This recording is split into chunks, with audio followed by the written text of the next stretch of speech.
Episode 80, Salahku. Berita wawancara dengan Farhat pun menyebar dengan cepat, kini Melisa dikenal oleh masyarakat luas karena berita miring suaminya. Masyarakat luas menganggap Melisa adalah sosok istri yang hebat karena di tengah isu perselingkuhan suaminya ia berani pasang badan dan menghancurkan tuduhan publik. Dengan penuturan Melisa yang sangat tegas dan jelas, publik kini meyakini bahwa Farhat tak ada hubungan apa-apa dengan Zay. Tapi segelintir hatersnya Zay malah memperkeruh keadaan dan mengatakan bahwa Zay yang menjadi duri dalam rumah tangga Farhat. Mereka semua menuduh Zay tak punya hati karena dianggap belum bisa melupakan Farhat yang sudah beristri. Media sosial Zay kini dipenuhi dengan komentar bulian dari para haters. "Apa sih mas, jangan pegang-pegang," sewot Melisa. "Kamu hebat sayang," mereka langsung terdiam karena kata-kata kamu, puji Farhat sambil merayu sang bumil. Melisa hanya melengos sebal dan membuang mukanya, "Berarti kamu percayakan sama mas. Kasih buktinya kalau memang mas nggak ada apa-apa sama Zay." Dengan hati masih mendidih ia meninggalkan Farhat lagi ke kamarnya. "Baiklah kalau memang itu mau kamu." Farhat langsung melangkahkan kakinya pergi. Di sisi lain, si kecil nan mungil Kirana alias Nurul tampak lesu dan pucat di atas tempat tidurnya karena ia tak bisa tidur semalaman. Karena ulah Vino ia jadi bingung, takut dan tak tahu harus bersikap bagaimana jika bertemu lagi nantinya. "Sayang, kok kamu belum bangun? Udah hampir terlambat loh kamu," panggil Rianti dari luar kamar. "Nur kayaknya libur aja ma, nggak enak badan soalnya," sahutnya dengan suara pelan. "Kamu sakit nak? Mama boleh masuk ya?" "Iya ma." Rianti pun masuk ke kamar Nurul setelah mendapat izin, ia langsung duduk di ranjang Nurul sambil memeriksa keadaannya. "Kamu sakit apa? Demam? Kok pucat banget kamu nak?" "Nggak apa-apa kok ma, cuma meriang biasa," sahut Nurul tersenyum tipis. "Ya udah, mama ambilkan kamu sarapan ya." Rianti langsung bergegas dari sana, apa dia sakit karena rindu ibunya? Batin Rianti saat tadi tak sengaja melihat selembar foto mendiang Nita di sebelah bantal Nurul. Baru turun dari kamar Nurul, Rianti kedatangan tamu spesial yakni adik kandungnya yang sudah 2 tahun di luar negeri karena urusan bisnis suaminya. Namanya Duma dan suaminya Stefan. Tak salah lagi mereka adalah kedua orang tuanya Vino. "Mbak," sapa Duma sambil merentangkan tangannya, mereka berdua pun berpelukan bak teletubis. "Ya ampun Duma, kapan balik? Kok nggak bilang-bilang?" sambut Rianti sambil cipika-cipiki.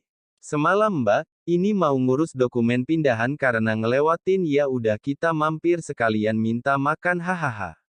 Wanita itu 11-12 humble-nya dengan Rianti, mereka hanya berjarak usia 3 tahun jadi wajar jika keakraban mereka seperti teman sebaya. "Ya ampun, serius kamu bakalan pindah? Bukannya harusnya tahun depan?" "Aku nggak sabar mbak, semakin lama ditinggal kok Vino semakin melunjak gonta-ganti perempuan nggak kawin-kawin," ujarnya sambil terkekeh. "Terus kantor kalian gimana?" "Gampang lah, ya kan pa? Lo kemana?" papanya Vino. Duma heran saat mendapati batang hidung suaminya sudah tak ada di sana, paling nyusul Mas Adit ke golf belakang. "Mana tahan dia dengerin kita ngerumpi," ujar Rianti, tangannya masih aktif mengaduk panci berisi sup ayam untuk Nurul. "Oh iya anak-anak mbak mana?" tanya Duma. "Si kakak dan si bungsu udah berangkat sekolah, yang gadis lagi sakit di kamar ini mbak buatin sup untuk dia." "Oh iya kamu bisa periksain sebentar keadaannya.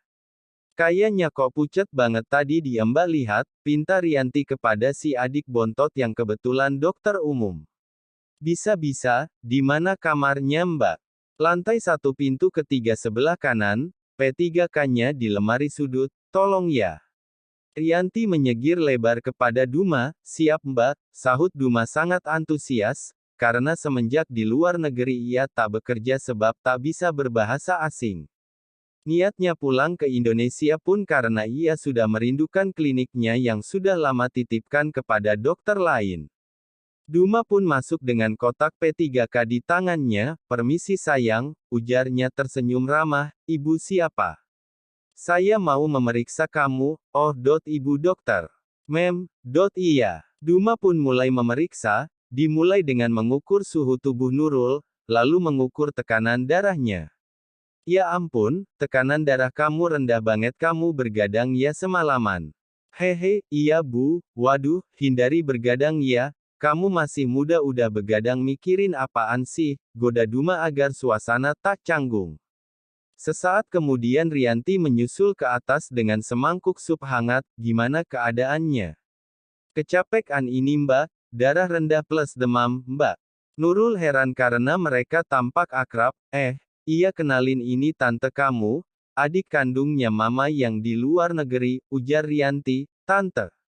Nurul bertambah bingung. "Rianti, iya, mamanya Vino, mamanya Pak Vino." Nurul tersentak sampai tangannya bergetar lagi, langsung terbayang olehnya adegan eksklusif di basemen hotel semalam. "Tenangkan dirimu Nur, ini mamanya bukan Pak Vino." Batinnya berusaha menetralkan wajah tegangnya. Di kantor, Vino menghampiri Zei yang baru saja memasuki ruangan wardrobe-nya. Zei langsung menoleh, senyuman di wajahnya merekah kala melihat ekspresi wajah Vino yang sepertinya menyesal telah menolak cintanya. "Kau tidak apa-apa." Seperti biasa, Vino dengan mulut manis dan lembutnya selalu bisa membuat wanita klepek-klepek hanya dengan mendengar suaranya. "Iya, aku baik-baik saja." Sebenarnya Vino tak tega harus menyampaikan ini, tapi karena ini perintah Farhat maka mau tak mau Vino harus memberikan selembar map coklat itu. "Ini dari Pak Farhat." Vino menyerahkan map itu dengan berat hati. "Apa ini?" "Bukalah, kau akan tahu." Zei membuka perlahan map itu lalu membaca isinya, "Pembatalan kontrak." Zei sangat terkejut. Ya, surat itu adalah pembatalan kontrak yang artinya Zei harus segera angkat kaki dari perusahaan Brahms Property. Tak lupa ada kertas cek dengan nominal yang sangat besar sebagai bayaran penalti yang sudah disepakati kedua belah pihak sebagaimana yang tertulis di kontrak. Apa maksudnya ini? Di mana Direktur Salim? Aku ingin bicara dengan Nyal. Direktur Salim orang yang dulu menekan kontrak untuk agensinya. Zei tak terima dengan pemecatan sepihak itu. "Hei, tidak ada gunanya kau mencari direktur. Kau tidak melihat Pak Farhat yang menandatangani itu, jadi tidak akan berpengaruh," ujar Vino. "Tapi kenapa? Aku juga korban dalam skandal gosip itu, lalu kenapa malah aku yang dirugikan?" "Kau tidak rugi Zei. Pak Farhat membayar penalti 10 kali lipat sesuai perjanjian." Zei merasa sangat frustasi, berita skandal perselingkuhan, dibully haters, dan bahkan dipecat secara halus oleh Farhat. Dengan semua itu sudah pasti akan sulit bagi para media menjadikan Zei sebagai model utama mereka, dengan kata lain bisa saja perlahan karirnya sebagai model mulai meredup karena semua itu. "Baiklah. Memang aku penyebab semua ini.